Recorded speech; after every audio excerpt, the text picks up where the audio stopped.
ശ്രീ പിണറായി വിജയൻ്റെ കൊലയാളികളെ സംരക്ഷിക്കുന്ന രാഷ്ട്രീയം കൂടിയാണ് ശിക്ഷിക്കപ്പെടുന്നത്. ഇതിനകത്ത് കോടതി ശിക്ഷ വിധിക്കാതിരിക്കുന്ന മുഴുവൻ ആളുകൾക്കും എതിരായിട്ടുള്ള നിയമ പോരാട്ടം പ്രസ്ഥാനവും ആ കുടുംബത്തോടൊപ്പം നിന്ന് തുടരുക തന്നെ ചെയ്യും.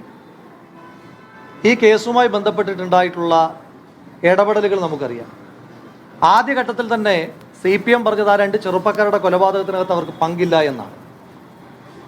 ഒരു മുൻ MLAയും CPMൻ്റെ ജില്ലാ സെക്രട്ടേറിയറ്റ് മെമ്പറും DYFIയുടെ മുൻ ജില്ലാ പ്രസിഡന്റും ബ്ലോക്ക് പഞ്ചായത്ത് പ്രസിഡന്റും CPMൻ്റെ ഏരിയ കമ്മിറ്റി മുൻ സെക്രട്ടറിയും CPMൻ്റെ 2 ലോക്കൽ കമ്മിറ്റി മുൻ സെക്രട്ടറിമാരും അടക്കമുള്ള ആളുകൾ ശിക്ഷിക്കപ്പെടുമ്പോഴെങ്കിലും ഇത് ഞങ്ങൾ ചെയ്തതാണ് എന്ന് അംഗീകരിക്കാനുള്ള ബാധ്യത CPM എന്ന് പറയുന്ന കൊലയാളി രാഷ്ട്രീയ സംഘടന ഏറ്റെടുക്കേണ്ടതായിട്ടുണ്ട്. സംസ്ഥാന സർക്കാർ കാട്ടിയിട്ടുള്ള, പ്രത്യേകിച്ച് കേരളത്തിൻ്റെ മുഖ്യമന്ത്രി എല്ലാ കാലത്തും കൊലയാളി രാഷ്ട്രീയത്തെ, കൊലപാതക രാഷ്ട്രീയത്തെ, കൊലയാളികളെ സംരക്ഷിച്ച് നിർത്തുന്ന കൊലയാളികളുടെ പോളിറ്റ് ബ്യൂറോ മെമ്പർ അദ്ദേഹം നടത്തിയിട്ടുള്ള സംരക്ഷണ പ്രവർത്തനങ്ങൾ നമുക്കറിയാം. 2 കോടിയോടടുത്ത് രൂപയാണ് പൊതുഖജനാവിൽ നിന്ന് ഈ കൊലയാളികളെ സംരക്ഷിക്കുവാൻ വേണ്ടി മാത്രം, CBI എത്താതിരിക്കുവാൻ വേണ്ടി മാത്രമായി സംസ്ഥാന സർക്കാർ ചെലവഴിച്ചത്. ഒരു കാര്യം മനസ്സിലാക്കേണ്ടത്,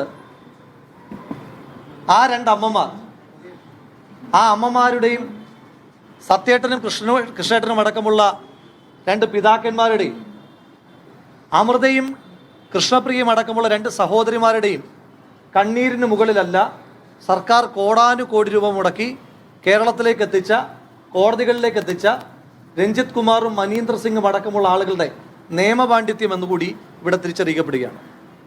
സർക്കാർ എന്ത് നാറിയ കളികൾ കളിച്ചു.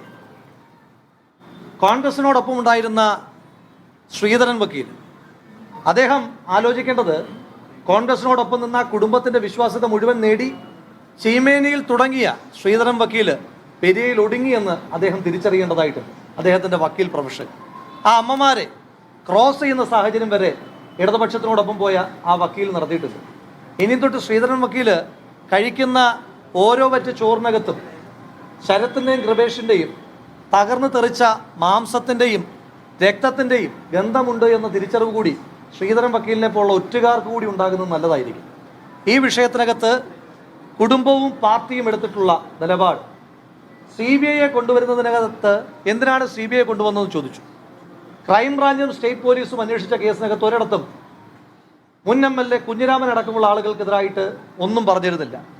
എന്നാൽ CBI വന്ന് നടത്തിയ അന്വേഷണം, അത് പാർട്ടിയും ആ കുടുംബവും നടത്തിയ നിയമ പോരാട്ടത്തിലൂടെ ഈ കോടാനുകോടിയുടെ പൊതുഖജനാവിലെ പണമെടുത്ത് അപ്പുറത്ത് തുലാസിൽ വെച്ചിട്ട് ഇപ്പുറത്ത് പാർട്ടി പ്രവർത്തകർ പിരിച്ചു കൊടുത്ത ആ പണം കൊണ്ടുവന്ന അഭിഭാഷകർ നടത്തിയ നിയമ പോരാട്ടത്തിൽ CBI വരികയും ആ CBIയുടെ ഫൈൻഡിങ്സിനനുസരിച്ചാണ് കുഞ്ഞിരാമൻ അടക്കമുള്ള കൊലയാളികളെ സംരക്ഷിച്ച നേതാക്കന്മാർക്കെതിരായിട്ട് ഇപ്പോൾ കോടതി വിധിച്ചിരിക്കുന്നത്.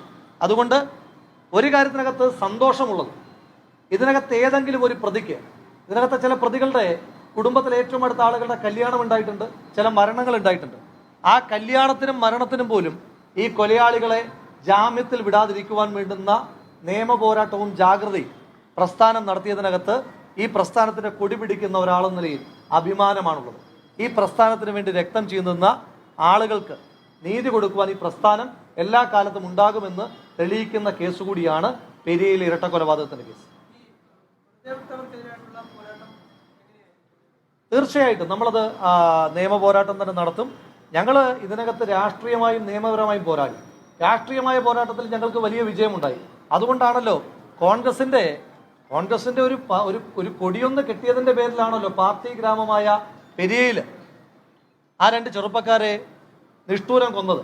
അവിടെ നടത്തിയ രാഷ്ട്രീയ പോരാട്ടത്തിൻ്റെ ഭാഗമാണ്. ആ രാഷ്ട്രീയം ജനങ്ങൾ ഉൾക്കൊണ്ടതുകൊണ്ടാണ് ആ പഞ്ചായത്ത് ഇന്ന് UDF ഭരിക്കുന്ന സാഹചര്യം ഉണ്ടായത്.